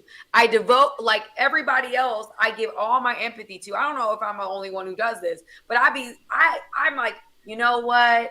They probably going through this, they probably going through that, this, that, and the third. But when I mess up, when I don't have this, when I miss a deadline, I'm beating myself up. I'm very much a perfectionist. I'm super hard on myself. And so it makes it hard because when you're in relationships, there has to be balance. Yes. If I'm not good at that and there's no balance, it shows up. That's why relationships can be taxing on me, because now I'm overly compassionate and trying to meet your needs, whereas you're not, you don't feel the same way towards me because I'm doing too much and you doing too little. And now I'm feeling like I'm doing, now I have this sense of resentment because I'm overdoing, you're doing nothing, but I've taught you that. So I think, anyway, y'all, that there was so much you dropped, and I'm going to say a lot of different things, but no, you're on point right now. Yeah. My whole thing, when you were talking about the whole, just the compassion, what we do on our own, like the anger. Yes. I used to be a fighter growing up. I'm rough around the edges. Don't come from the best of everything. I've said that before. Got some hands. I won't say that. I'm redeemed. I'm redeemed. I have hands, but they're redeemed hands now. They're for the Lord's work. But no, I have, now that I've gotten older and understood more about myself, there's just a lot that I've had to uncover and recover and discover in this process. And I want to encourage everybody that's watching this. I know that this is like a conversation, and Kojo, like, honestly, you've impressed me tonight, because by grace, I didn't even really know how much you knew about this topic or how deep you are in this thing. And so I really want to compliment you, because you hit some gems tonight that had me like, I'm a jumper. I'm a spiritual person. If you see me in the church, I'm going to do all of that. And so I was going to give you that tonight, because I felt like I was at your church, and I was going to give you some jumps and some shouts, because you was preaching. Okay. You was preaching out here. But I think everybody that's watching, it's very, very important for you guys. If you're watching either one of our channels, it's important for us to understand ourselves. I've made a lot of mistakes in my life. There is no doubt about it. And as I've grown in my journey in life, I've had to have uncomfortable conversations with other people. I've had to allow people to hold me accountable, hold my feet to the fire for some of the decisions that I've made, right, wrong, or indifferent. I've had to do that. And I've grown because of that. And I'm coming on here being open and transparent about my attachment style that I'm trying to recover from, because I don't want to be somebody that's quickly, just so afraid of getting hurt and so afraid of being betrayed or abandoned that it's hard for me to engage in relationships in the way that I desire to have them. But I just have to, I'm continuing to do the work, and I'm continuing to try to be as open as I possibly can to this process and growing and understanding myself. But I say that to everybody else on here. Kojo and I couldn't have done this without us having to take a deep dive in ourselves and being open with ourselves and having these conversations with ourselves, and therefore being able to start this conversation off being able to say, well, this is how it showed up in our lives, and this is what we did, and this is how he was dismissive and how I was fearful, avoidant, and these types of things. Because y'all, a lot of what we see on the internet, it's a lot of hurt people. It's a lot of hurt people that have not done much work, if any work at all, that are sharing their perspectives from hurt places. And therefore, it's creating rhetoric that separates versus uniting, when we were created to be connected. That's why the epidemic, the secret epidemic, if you look at, you could Google it right now, it's loneliness. Because people were created to be connected. And so when we have these I don't need no man, I'm just going to hop from man to man to man, and that's power and that's empowerment, or I'm going to be, doing whatever I want to, move from woman to woman to woman, and I don't really want to be with no woman because women are for everybody, it's just my turn. All these different toxic narratives that we're seeing on the internet space, all of this is created to keep us disconnected. You know, I had people that were writing me the other day, like they don't know me, but just based upon what I look like or whatever, it's like they have something to say or something that they want because there's something that they're hurt by. And if we, instead of diving into what is it about this girl that bothers me so much, somebody that I don't know, why does she bother, why does her presence or her mirror, or why does Kojo, why does he bother me so much? Why is he, as smooth as he is, as knowledgeable as he is, why does he bother me so much? Taking the time to really understand self so that we can have the connections that deep down we really do want. Yeah. Because if you look at the world today, we're not good. I was going to say that it's interesting that you were saying, because like when you said about compassion, avoidants are very high in accountability, very low in compassion, whereas anxious people are very high in compassion but low in accountability. And so what you have to find is you have to be able to be accountable, yet at the same time be compassionate. So I can be compassionate myself, but also hold myself accountable by being reflective over what I've done. Now, fearful avoidants are one of the people that I think are probably one of the most accountable people you can find, because fearful avoidants will be dedicated to self-development. And the reason why oftentimes because they're afraid of being abandoned and rejected, which actually enforces the motivation to go and do the work so they won't be rejected. But there's a necessity for being compassionate as well as also being accountable. And that compassion piece is really important for avoidance, because a lot of times the way you speak to yourself, and you'll hear therapists say this all the time, is like, how you speak to yourself, you should think of it as speaking to a child. If you wouldn't speak to a child this way, you can't speak to yourself that way. Because actually what it does is it reinforces those negative, quote unquote, beliefs that turn to faith, so you want to call it that. And then what ends up happening is you can't show up as your best self. So when I tell clients this, it's like, okay, like you said, you need to feel accepted. But do you accept yourself? Because if you don't accept yourself, guess what happens? I don't get the best Samantha. I get a portion of Samantha, but I don't get the best Samantha. So whatever you're going to accept is going to be the most beautiful part of you. And I'm going to see that beautiful part of you because you accept you. The compassion piece that FAs end up having less for themselves and by having compassion for others always allows other people to shine, but never allows the FA to shine the way they need to.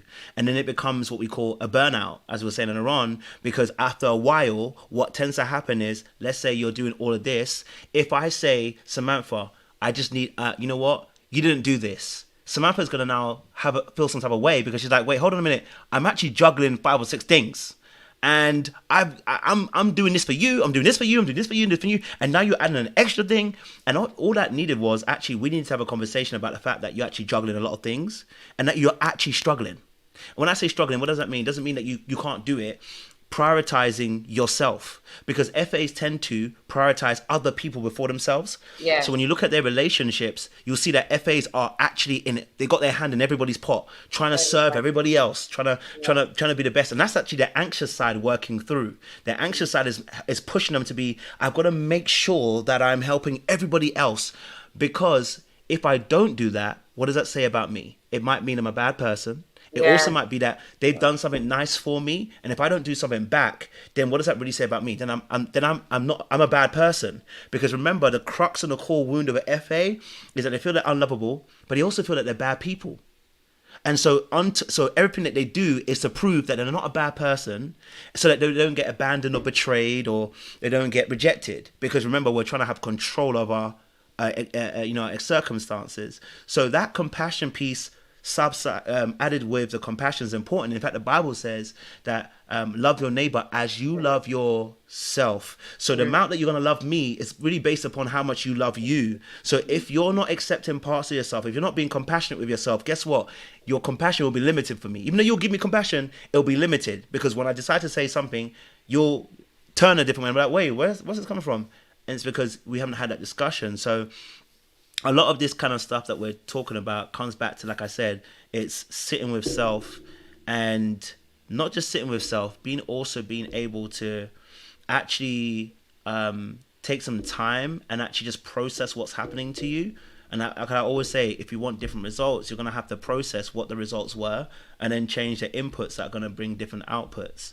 And But yeah, so with FAs, I definitely understand the struggle, because you guys really do put a lot of effort into relationships. We do. But it's like putting money into a bad investment. You can put a lot of money into it and work hard, but if the investment's bad, guess what's going to happen? You won't get a bad return. What FAs need to do, and I'll say about DAs in a second, what FAs need to do is actually stop putting all the effort into all these relationships and actually start plugging into themselves and start being selfish, because your selflessness is actually becoming selfish. The reason why you're being so selfless is because you're afraid. And whenever we act out of fear, that's why the Bible always keeps on telling us that we should act as courage. It doesn't mean fear is not present. Courage is not saying there's an absence of fear. Courage is saying that fear is there, but I'm going to step beyond it. And that's what courage will do. And so that courage needs to come into play, that there are certain relationships that are luxury, meaning you don't really need them. They are not helping you and your needs are not being met. And that comes from a place of not being in tune with what your actual needs are, which is why I'm going back to that fish analogy. Once you're in tune with your needs and you know it inside out, it becomes a filter. The way you look at the world and the way that you enter relationships is now based upon that filter. If you're not close to your needs and wants, what ends up happening with FAs especially is they like to feel rather than move in the knowledge of what they know. Meaning this, when you enter a relationship, you want to feel something. I want to feel moved. I want to feel loved. I want to feel desired. And that's great. That's also part of it. But when you know your needs, it doesn't matter how much you feel, because all that ends up doing is that it meets your wants, not your actual needs. You're now settling for the crumbs, not the cake. And the DAs, we do this as well similarly, where we get into relationships with people because we're not really being honest about how we actually feel and what our actual needs are. So we'll sit in relationships too, where if you allow me to sit in my place where I can be distant from you for a long time and emotionally drift, I'll sit in that relationship for a long time. I'll sit in it for 2, 3, 4, 5 years. Because in reality, I can come in and go whenever I want, but I'm actually not showing up for you. I'm actually not actually putting my best foot forward and actually connecting with you on an emotional level and really flourishing this relationship. I'm taking, but I'm not necessarily giving. And that's not to say DAs are not empathetic. They are, but but the way that we're empathetic sometimes can come across as quite blunt. So maybe, for instance, you're doing something, I'll just say, listen, stop it. Whereas for you, you might need to hear like, you know what? I care about you, Samantha. I think some of the things you're doing may not necessarily be working for you. I'll be like, stop it, man. And that's my way of being empathetic. Like don't down the line. Like, just stop it. And so with DAs, it's all about also being in tune with your needs. If you don't know your needs and you're not in tune with that as a DA, you will find yourself in relationships with anxious people who are not actually supplying your needs. They're supplying your wants. Right. And your ego is being fed, but you are not being nourished. And so you're settling for crumbs, not the actual cake again. That's good. That's good. That's good. Well, y'all, I don't want to, I mean, we've been on here and you already know my voice is raspy and it's getting raspier by the millisecond. I hear So it. I'm going to go ahead and I want to thank you, Kojo, for tonight, because I think that, before, because I just saw a comment that I want to respond to. Somebody said entirely focused on wanting a relationship while some people are not wanting them. So are those people broken? Says, this episode seems entirely focused on people wanting a relationship while some people are not wanting them. Are those people broken? No. Here's the thing, family. I think we look at relationships and we make it like, oh, romantic. You're in a relationship with your mom. You're in a relationship with your dad. You're in a relationship with your brother. You're in a relationship with your boss. You're in a relationship with all different kinds of people. And everybody has an attachment style and they all show up in a myriad of all different kinds of relationships. So it's important to understand your attachment style, not only for romantic relationships, but for any relationship you have in your life. So I think when we kind of make it all about romance, if that's where your head is at, or we did talk a lot about romantic relationships today, but you can apply this to where you are in your life. It doesn't make you broken because you don't want a relationship, because I've stated in this episode, I'm single. I've been single for a while and I've grown to be kind of comfortable in that position. So I'm not saying that not saying I don't want a relationship or anything of that nature, but I am saying I'm not pressed for that. So it doesn't make you weird. It doesn't make you broken. But if it's motivated by fear, as Kojo stated, I don't think anything should motivate you. Like, I don't think fear should motivate you to do anything. So if it's fear, because you said earlier, you said something about being abused, and if you've been in abusive relationships, that means that there needs to be work done. If like, I'm so afraid of getting hurt like that again, that I'm avoiding relationships completely, that means there's work that needs to be done to heal. Yeah. So 100%. all right, you guys. Well, Kojo, let them know where they can find you. Let them know what shows you got going on, what you about to do. Let them know everything you got going on, sir. Yeah, well, again, thank you very much, Sam. I appreciate the opportunity to even be on this platform and be able to share some knowledge with you. It's been a really good conversation as well, so thank you very much for that. You can easily find me at the name here, Little Blackbird 91. That's my YouTube name. That's my Instagram handle.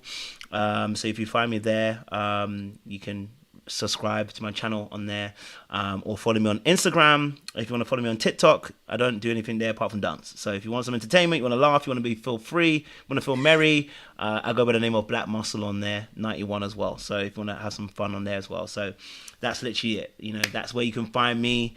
By the grace of God, again, thank you so much for this, Sam. You confirmed the word the Lord has said to me. So thank you, and I appreciate that, honestly. No, thank you, Kojo, and thank you everybody in the chat. This was a great conversation. I feel like the conversation just flowed. We done flowed through 2 hours of conversation, Smooth. but it was a great one. It was a great one. We didn't even need no other content. We didn't even need any content to dissect. We became the content. I would love to do that one day, though, with you. One of these shows, Please. I would love to do that with you. Please, no doubt, no doubt. Yeah. Married at First Sight's coming, so I'm sure they're gonna have lots of content for us. So. Oh, you already know, and that'd be my show too. That'd be my show. Oh, okay. Oh, so you know the Steez. Okay, yeah. Oh, I know. Oh, okay. Listen, well, we might have to do some collabs. So, Yes, for sure. Please do not be a stranger. I asked you to come. You listen. This is our relationship has started. It has begun, for sure. All right. Thank you. Well, you guys have a great night. Thank you, Kojo. Y'all have a great night. I will see you guys next week, Wednesday night. And you go ahead, follow Kojo, subscribe, and I will see you guys soon. All right. Good night, everybody.